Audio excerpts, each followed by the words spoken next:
Hey, what is up, boxing fans? YouTube boxing family. It is K-Rod here. I'm back with another good video for you guys today. I will be talking about Mr. Teofimo Lopez versus Montana Love. That is confirmed by Blue Blood Sports TV. I have the video. Right here, Teofimo Lopez, former unified lightweight world champion for the WBO, IBF, and WBA.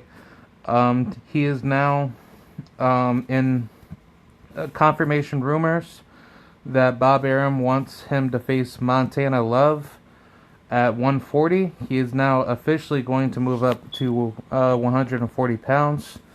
And to me, I think this is a good fight. I think this is very interesting of like what Teofimo Lopez is deciding to do. I'm not really liking the fact that Teofimo is moving up to 140 to face a guy like Montana Love. I don't think Montana Love is a good style matchup just simply due to how good he is, but I guess knowing that Teofimo, he wants to take a risk in fighting him. That's really very interesting. But on top of that, Bob Arum wants to set up Teofimo to fight the winner of Jose Pedraza and Jose Ramirez at 147, if I'm not mistaken, or 140. Not so sure what Jose Ramirez is going to do. Either probably just like move up or probably just, stay at 140. But if Teofimo is planning on facing Jose Ramirez and Jose Pedraza winner, then that's what I would assume Bob Arum would do. I'm going to, post a link into the description of this video for the source. And my thoughts on this is like, this is very interesting. It's very interesting that Teofimo Lopez is wanting to go the route of Montana Love. Knowing that Montana Love, he just had a good victory over a good qualified veteran level fighter.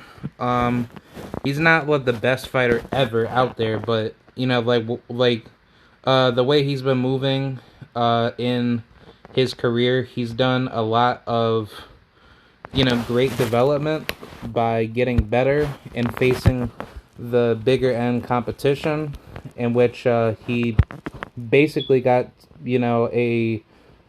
two back-to-back notable victory names. I mean, Carlos Diaz is not really that known, but for those of you that don't know, Carlos Diaz, he got knocked out by Jose Zapata.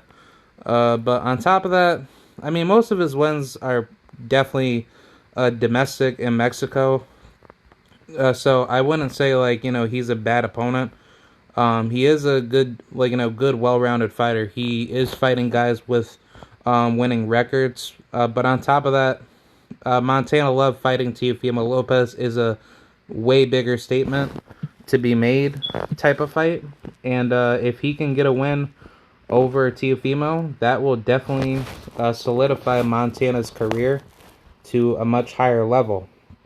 See, now, the fact that Bob Arum, he wants to make Teofimo the next up fighter to face the winner of Jose Ramirez and Jose Pedraza, it kind of speaks a lot of volumes, because for this fight, I find it very interesting why Teofimo wants to go after Montana Love, knowing that he's basically on a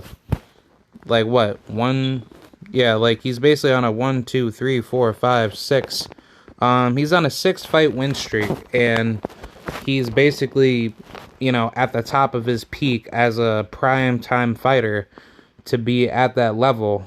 And I find it very interesting that Montana Love would take up this challenge against Teofimo.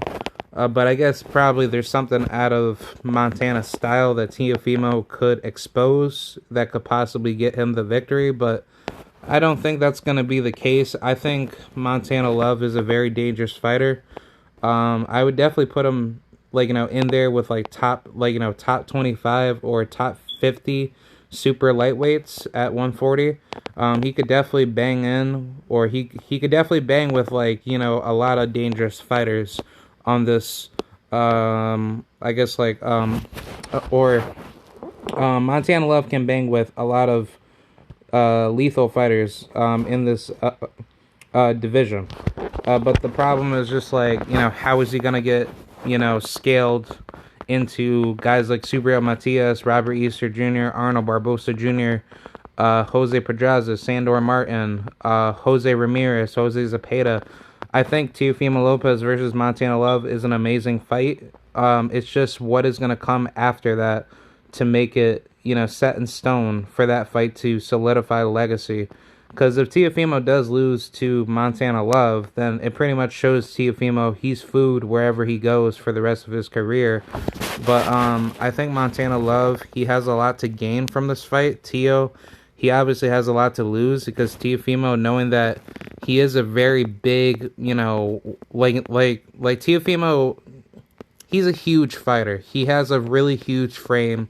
He can hit hard if he hits you at the right spot.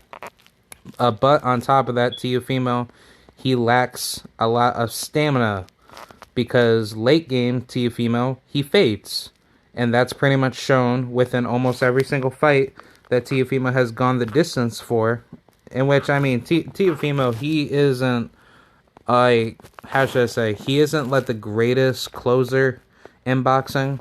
Because there has been times where Teofimo, he tries to go in for a knockout and, you know, when someone hits him to his chin, you know, he looks very exposed, he looks very vulnerable, and he doesn't have like the greatest punch resistance as far as taking in those tougher shots late game.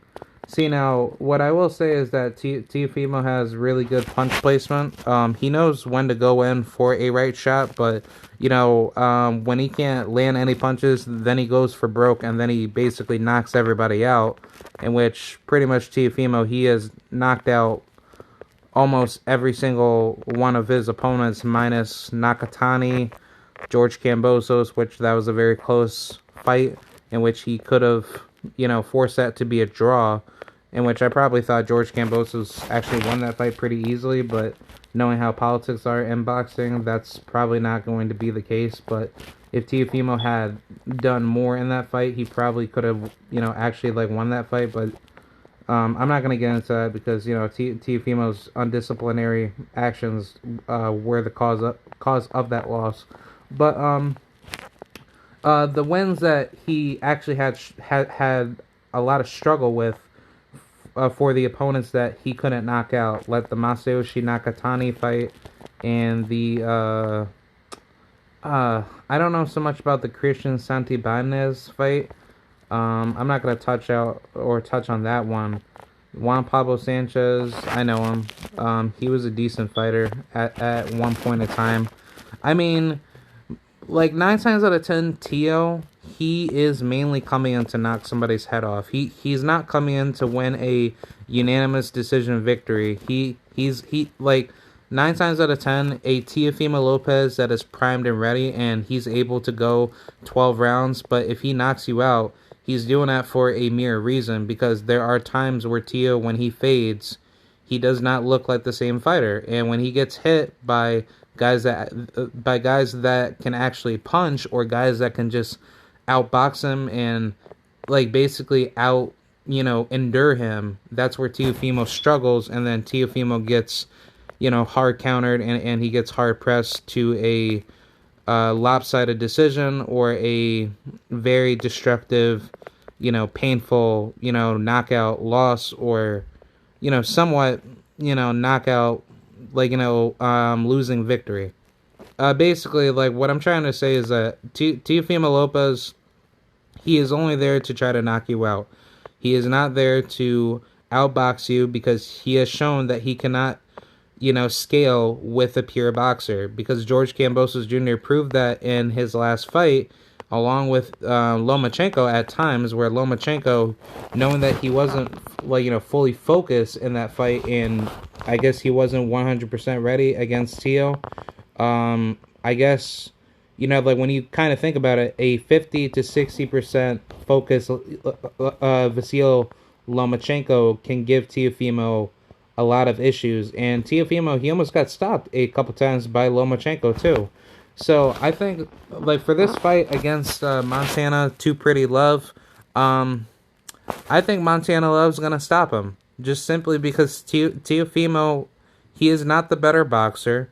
He's never faced a southpaw like Montana Love.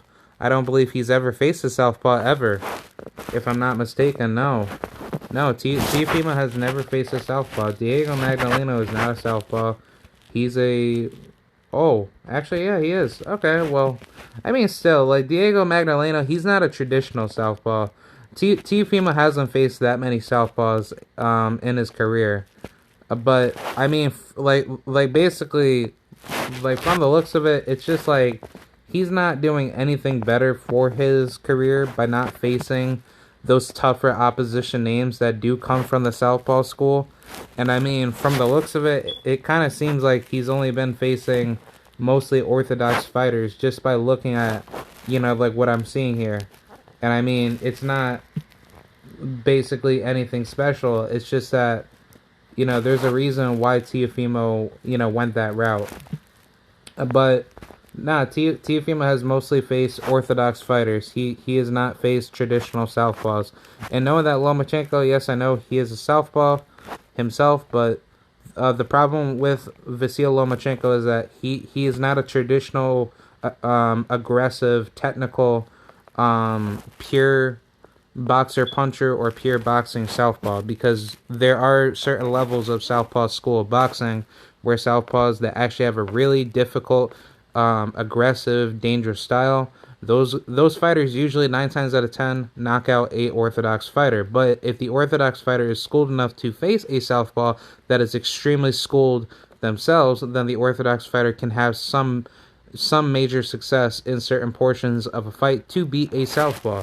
But 9 times out of 10, a southpaw is a boxer's worst nightmare. And Teofimo, he has shown within his fight resume that he does not face that many southpaws.